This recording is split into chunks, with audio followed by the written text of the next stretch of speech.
One of the most joyous days of my life included 100 naked women and femme-identified bodies. It's 9:30 in the morning, and I'm standing in this gorgeous retreat center with a 360 view overlooking the jungle of Costa Rica. Now, this was no ordinary retreat. This was a retreat with sex coaches from around the world.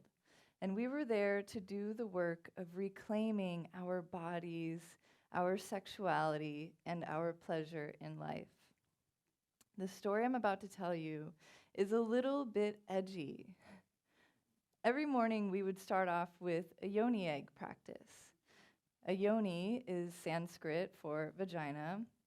A yoni egg practice is a Taoist practice. And this practice was taught to the royal families to help support the strength and health of the vagina. It is said that the egg enhances sensitivity and pleasure, that it also tones the pelvic floor while also releasing any stuck energy within the genitals, which then positively impacts your relationship to them. So each day was centered around a theme. And on this particular day, it was Power Day. They told us we were going to be lifting weights in our yoni egg practice. So when I walked into the room, I'm handed two items: a little mesh bag with some rice in it and a little keychain disco ball. We find our way to our mats and we get cozy.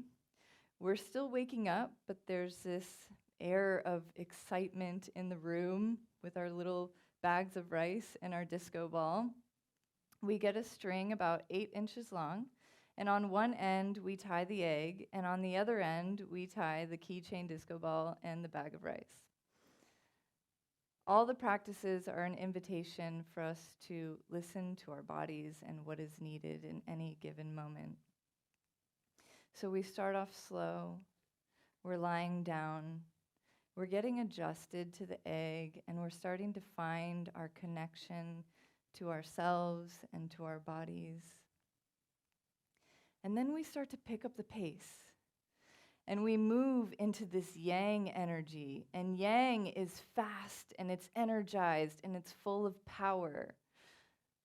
We're called to stand onto our feet, the music starts to amp up, and we begin to thrust and rotate our pelvises, all the while still holding the egg inside of our vaginal canals. So, in that moment, I looked around the room to see the absurdity.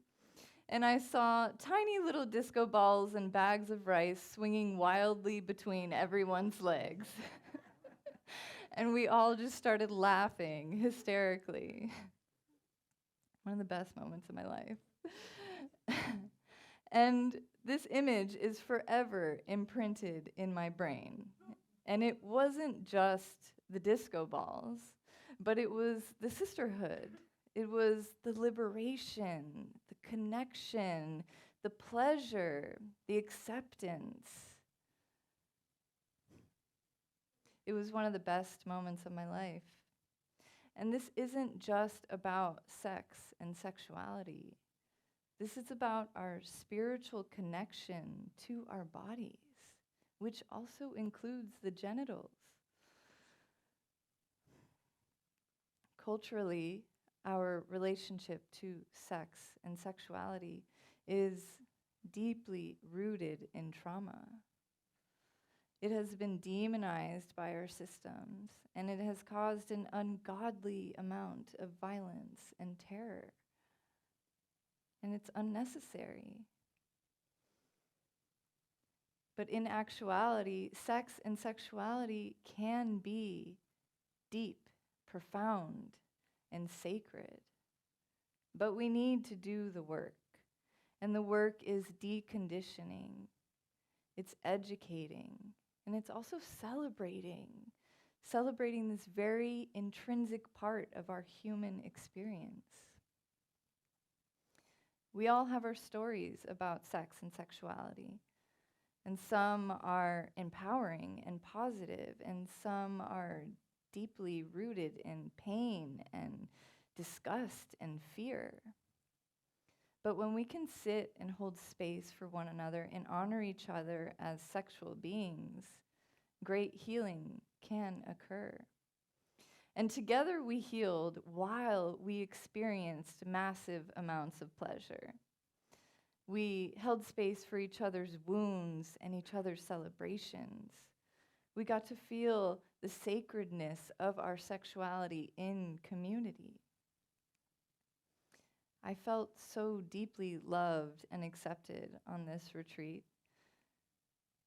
There's nothing like loving your body and your sexuality. It's natural. It's beautiful.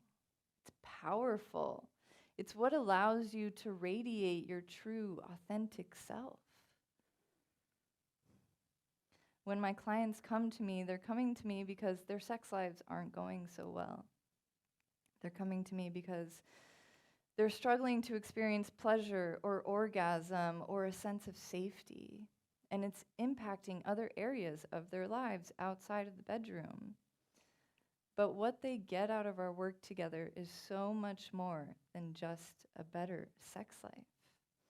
Generally, their whole lives tend to shift. They get new jobs, they have healthier relationships, they dress differently, they laugh more, they try new hobbies. They come home to themselves and reclaim their pleasure. And I'm sure many of you are thinking, never ever in a million years would I do a practice like that with 100 other naked humans. And you don't have to, you can. It's fun, you can. But I do invite you to reflect on how your current relationship to sex, sexuality, and your body is impacting other areas of your life. Your pleasure is your own. It's yours to explore. It's yours to enhance. And John Mayer sings it so well when he says, your body is a wonderland.